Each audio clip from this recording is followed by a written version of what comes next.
So we're here at the Ayurvedic Medical Centre with George, Jacob, Sarah and Maria. So George, how long have you actually been in India? Well, this is about my 5th time in India. I came here many years ago, not associated with anything to do with knowledge or health or anything, just as a tourist. Yeah.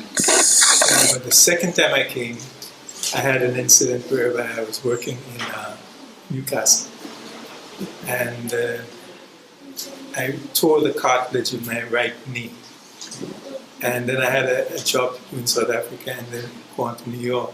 By the time I got to New York, my right knee had swollen up like a football. Right. So I was told that the only way I could get some kind of relief was to take out the cartilage because it had ripped so severely. I see, yeah. I told this to one of my friends and he said, nonsense. We go to Kerala and we grow the cartilage. I told this to the doctors in New York and in England, and they scoffed and laughed.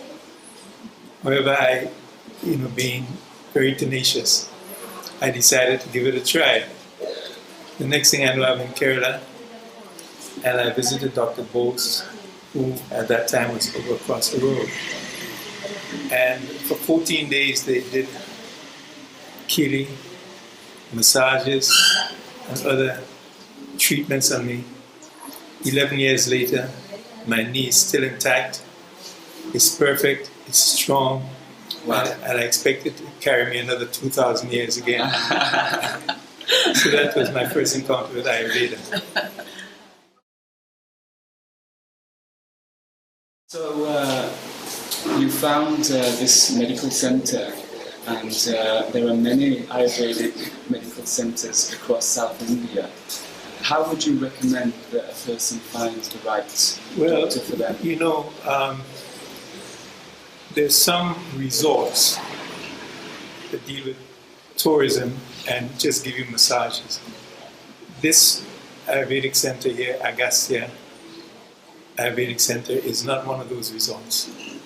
This is a healing centre where people come sick, they come with broken spirit, broken bodies, and they walk out straight. They come in an ambulance and they walk out straight.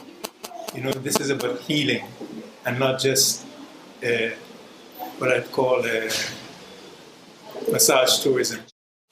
Our trip here this time, we have other challenges, and we've been here about 2 weeks already, but already the diagnosis of the doctor was excellent.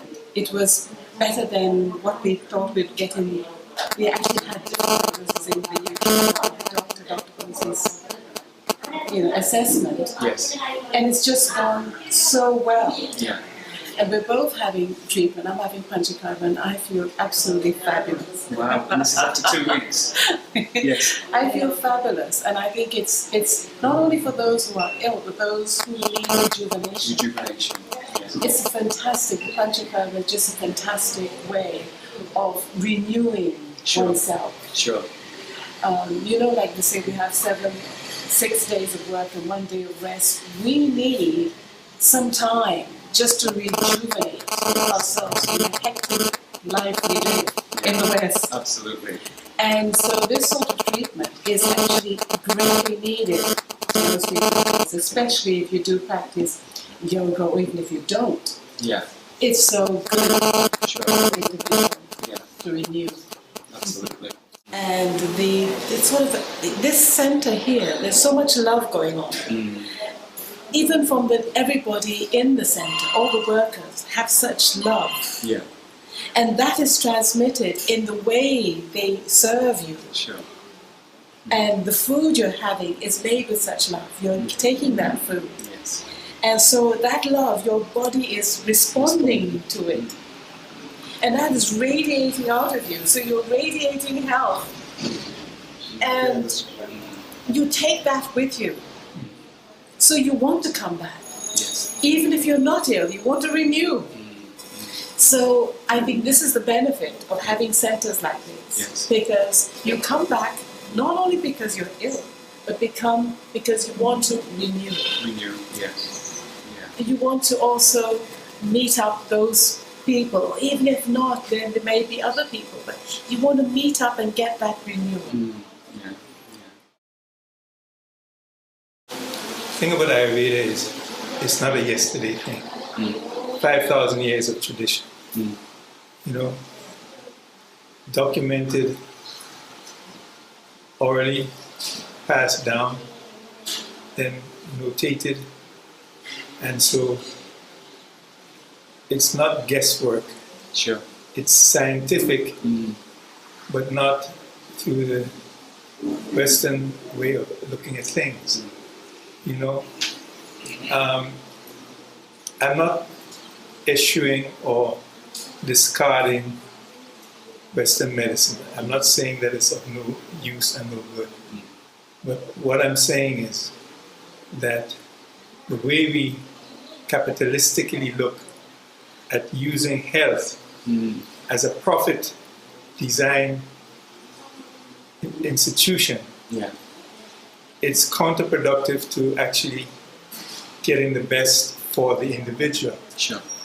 Because when you look at your profit and loss margins concerning health and making pills, what are these pills? Then they have to counteract, and not only pills and pharmaceuticals, but also the health industry, the nutrition. Yes. Nutrition is very important as well. Yes. The food industry. Yeah. What they put in the foods.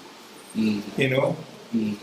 And stress elements. You see what I'm saying? Sure. It's profitable to become sick. In the West. Yes. In the West. It's not profitable to become healthy. You know, one of the things about Ayurveda is that you're not treating general, you're not giving general treatment, you're giving individual and specific treatment to people.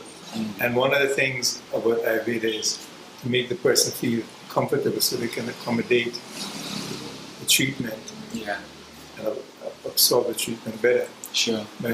By being in a not non-stressful situation. Yes. I love the health service. Yeah. National Health Service is a good institution, so I don't want to be damning it. Sure. But I'm just saying that there are alternative ways of actually looking at health.